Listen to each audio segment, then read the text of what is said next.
Welcome to Spitbucket. Nick Farr, welcome back. Thank you.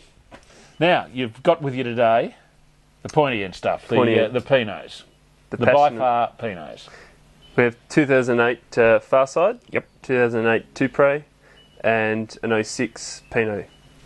Farrside is, so there's 3 single vineyard wines from the By Farr range, each on different soil types. Farrside is the youngest vineyard with the most clones of Pinot on a black volcanic soil over limestone. Sangreal, which we don't have here today, is the oldest vineyard with only 2 clones of Pinot, Burgundian clones, on a red soil over limestone, and Tout is our close planted vineyard.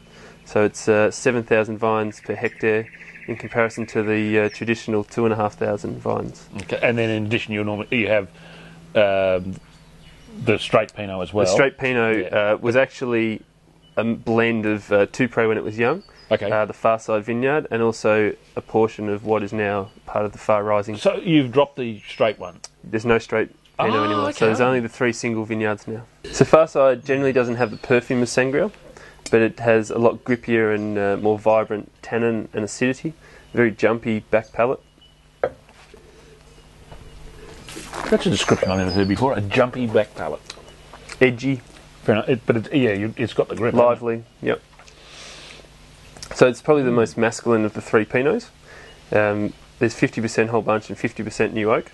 So depending on the flavour profile of each vineyard, we decide on the portion of whole bunches that we're using. And we're using the whole bunches not necessarily for the tannin or that green character that you can get from the stems, but to keep every berry as whole as possible, so that each berry becomes a fermentation and not necessarily the whole tank. So we're not releasing all the sugar to the yeast and having it ferment out very quickly.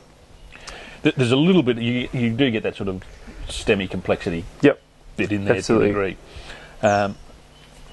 As a young wine we see it, but as it ages we think it creates fantastic perfume, probably a little bit more length and structure to the wine. Oh, that's fantastic. Yep. So Tout is a very unique site, and the whole reason Dad bought this piece of land, it's on the crest of a hill where there's 3 different portions of soil. There's the black volcanic soil with limestone, there's a red soil with quartz gravel, and there's a grey sandy loam with buckshot, which is a small ironstone pebble. So what we find with the extra concentration, a larger flavour profile to work with, we can add more whole bunches and more new oak.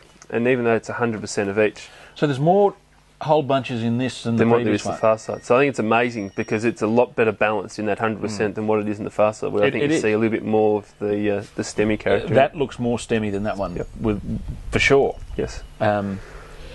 More grippy. Yeah, this is just this is a beautiful wine. It's just a really well layered wine from the 2008 vintage.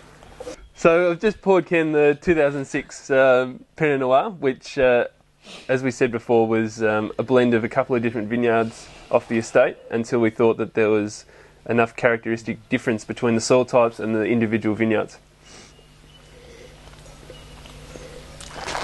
That's pretty good too. It's really good. So it was back in the day where blending made a difference, and now it's all about single vineyards.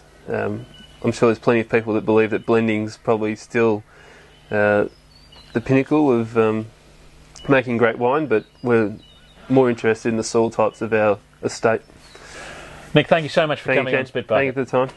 Guys, remember, we spit so you don't have to, and cheers. Cheers.